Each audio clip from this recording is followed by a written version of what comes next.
Hello, this is Eric Vaughn from the Kansas Head Start Association. I'm the Fiscal and Program Manager, and I am coming to you today to show you how to register for APM and the networking session coming up in January using Eventbrite.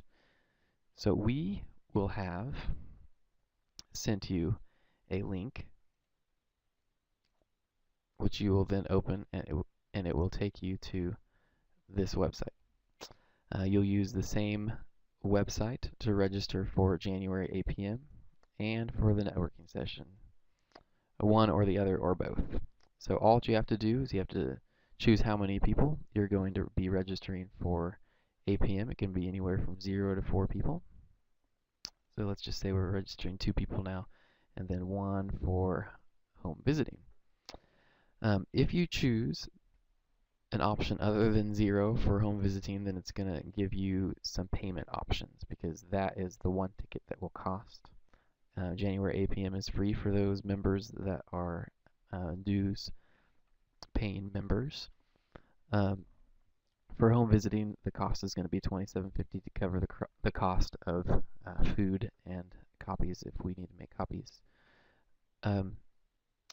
If you choose the green button, then it's going to take you to the registration page, and you're going to enter in your credit card information to make the payment. But if you cannot or are not going to be paying by credit card, then click the Show Other Payment Options, and then it's going to give you the hidden button for Pay Offline. So let's use that option and see what that looks like.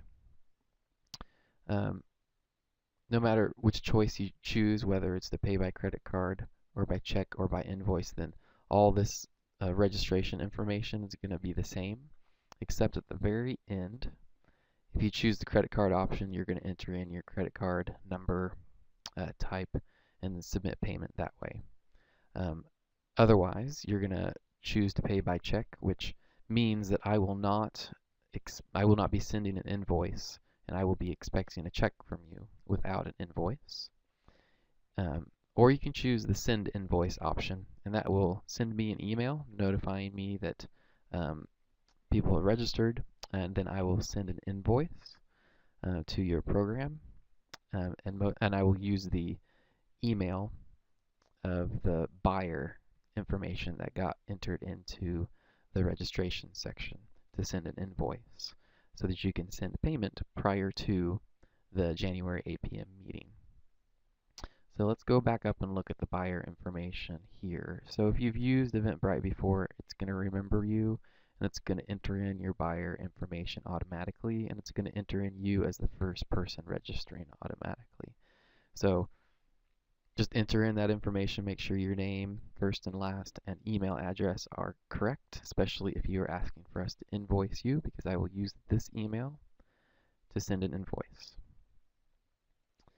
Next, you can enter in the registration of the first person for the first event that you are going to be registering somebody for. It automatically enters the buyer as the first person to register, but you can change that if you need to. You can change that to somebody else. It does not have to be the same. So what you will do is you'll enter in your address,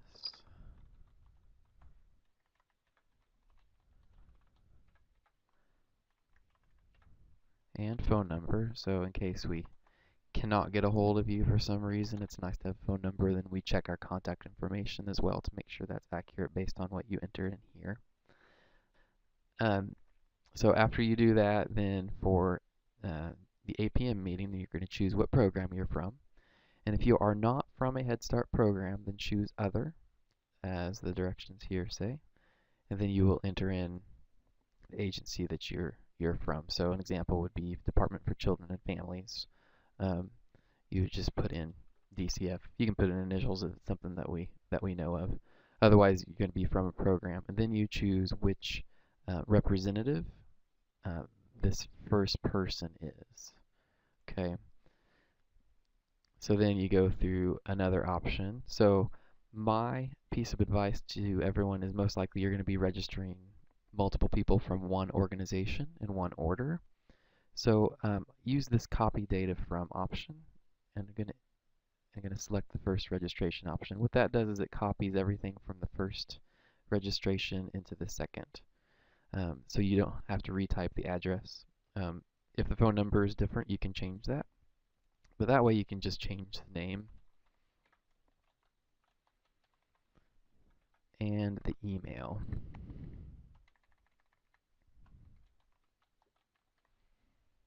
And then you won't have to change the work contact information, but you will need to change the position, representative position.